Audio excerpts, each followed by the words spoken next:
when divine encounters are around the corridors of a person's life or a person's Christian walk, it is easy for the person to always go deeper with God. So encounters are necessary.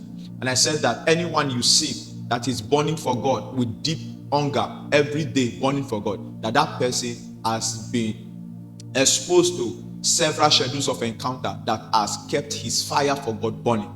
And that anyone you also see who was burning for God and now his love life or his love for God has gone cold, that person also had a demonic encounter and something put out the passion.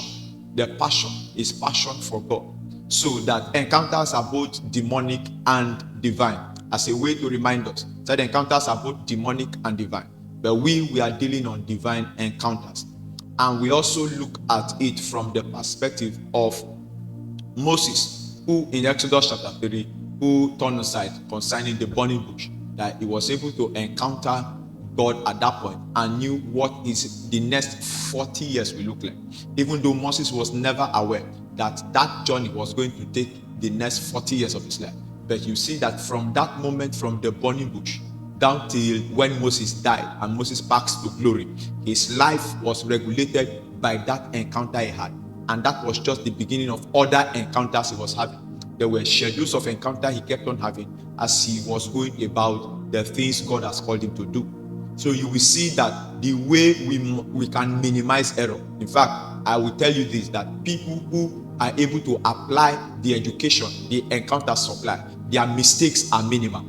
I will say it again, that your mistakes are minimal when you are able to draw the maximum benefit from divine encounters. Let me just put it at that so that it will not sound like an exaggeration. Your mistakes are minimal.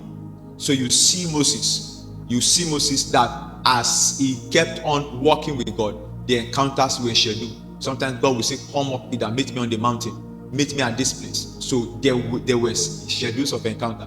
Moses was able to speak about things that happened even before his forefathers were born by virtue of what? Encounter. So it is very, very important that we understand this concept. It is very, very important that we re-educate ourselves again for what is to come. I believe strongly that the next season we are entering, there are things to come and there are things that have been prepared for us. There are things that have been designed for us to handle. There are things that have been designed for us to carry. So we must deepen our hunger for divine encounter. We must deepen our hunger for divine encounter. And I said something very, very, very, very important. That, for example, you will see someone like Samson, who was a product, his birth was a product of divine encounter. There's something happened along the line. He lost the value, he lost the consecration that the encounter prescribed.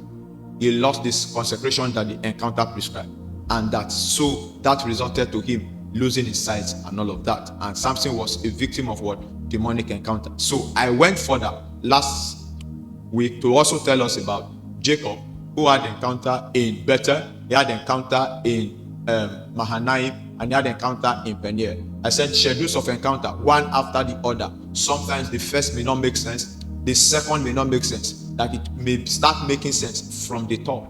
For Jacob, Peniel was a place that helped him to understand the essence of Bethel and the essence of Mahanaim, because it was in Peniel he said he saw God face to face. In Bethel he saw the gate of heaven. In Mahanaim he saw the double camp, that's the other camp, the spiritual camp of God, the host of heaven. So in Peniel, now it was not a generic thing. It was not because of his father. It was not because God was present. Now it was about him, his personal dealings with God. That until you get to that point where you have personal dealings with God, sometimes encounter may not make sense to you. That Peniel is what helps to interpret Bethel and Mahanaim in the life of a person who is destined for schedules of encounter. So for him, Peniel helped him to make sense. So we move further to say that there are several platforms. There are platforms that are interconnected together, or pillars interconnected together, upon which encounters, you can create the environment for what? For divine encounters. So there are encounters that are provoked, and there are encounters that are they are independent of your action. There are encounters that are dependent on your action. There are encounters that are independent of your action. When encounters are independent of your action, I mean divine encounters now. When they are independent of your action, it is because somebody else is the one carrying out the action. For when Jacob came into the place where he saw the house of God, he saw Bethel, it was not necessarily because he prayed or he was fasting. It was because his grandfather had already established altars around that land before. So it was easy for him to be able to have access to those encounters. So it was independent of his action. Just like you listening to me today, you can begin to deal with God. You can begin to relate with God. You can begin to deepen your walk with God, such that your children after you, descendants after you, it is easy for them to happen, of an encounter to happen to them. Why? Because of the level of the priesthood that you engaged while you were alive. So that is clear-cut example of the fact that encounter can come to you independent of your action. While there are also divine encounters that people stumbled into because of their actions, and this is what we want to study. So the ones that are independent of your action is tied to the action of another. Somebody has created the environment, just like how Saul entered the environment of Samuel and he began to prophesy. So it was his men also prophesied because of the encounter, because of the environment, I beg your pardon, that Samuel had created around that atmosphere. So it was independent of what Saul was doing or what Saul was not doing. Many times people go to spiritual gatherings and they enjoy such atmosphere, and they wonder why they do not have such atmospheres at home. Why some even enjoy such atmospheres and the atmospheres even follow them home, but they are not able to sustain it. The point why they are not able to sustain it is because they have not gotten to Peniel yet. What they enjoyed was better: the house of God, the gate of heaven, angels ascending and descending. Sometimes even take it further. Another dose is Mahanaim. They can see the host of God. They can enjoy the fellowship of God. But when it comes to one-on-one with the Lord, they've not gotten to Peniel. Peniel is the place of personal encounter with the Lord. Peniel is a place where you come face to face with God. Peniel is a place where it is not tied to the action of your neighbor. It is not tied to the action of your grandfather. It is not tied to the action of your pastor. It is tied to your own action. So you will see Jacob saying, except thou bless me, I will not let you go. It was a wrestling because he wanted to break into what is allocated to him. And when the angel checked, what was allocated to him was not written in Jacob. What was allocated to him was not tied to the identity of Jacob. What was allocated to him was tied to the identity of Israel. The only way for him to enter and begin to appropriate those things for himself was for his name to be changed. So the angel had to ask him, what is your name? And he said, my name is Jacob. And he said, no, there is nothing for Jacob here. There is no inheritance for Jacob here. Your name ought to have been Israel.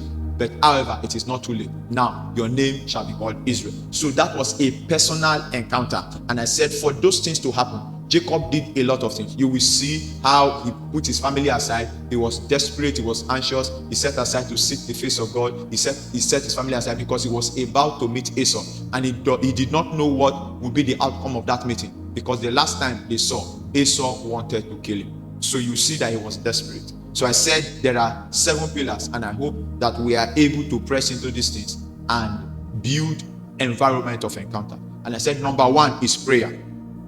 Number 1 is prayer. And of course, you will agree with me that there's a lot of teachings, there's a lot of materials that people have taught on prayer. But one thing I will always say, which I've always been saying, that the best way to teach people how to pray is to lead them to pray. The best way to teach people how to pray is to lead them to pray. So we saw that prayer, that a man of prayer can create environment for encounter. So we look at Luke chapter 9, verse 28 to 32. The Bible said, and it came to pass about an 8 days after these things, he took Peter and John and James and went up into a mountain to pray. That's Luke chapter 9. We're reading from verse 28 to 32. He took them to a mountain to pray. This was the lifestyle of Jesus. And he was doing this not just in some moment and some other time was not doing it. He was consistently doing it.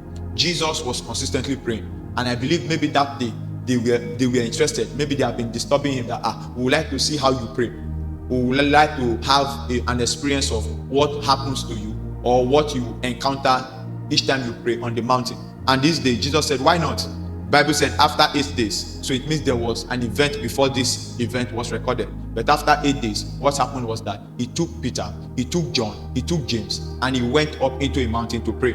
And we saw that it is possible for you to prepare to pray and not end up praying. It is possible for you to leave your house, dress up, and even prepare. Like this season where many prayer retreat, prayer camps, they are going on, you will find out that it's only few people many times that end up praying. They can get there, they get distracted with things, they get distracted with activities, they get distracted with things going on, they get distracted with even things that are not going on. Yes, it is possible that you get distracted with things that are not going on, and you are wondering when those things that are not going on will start going on, and you end up not praying.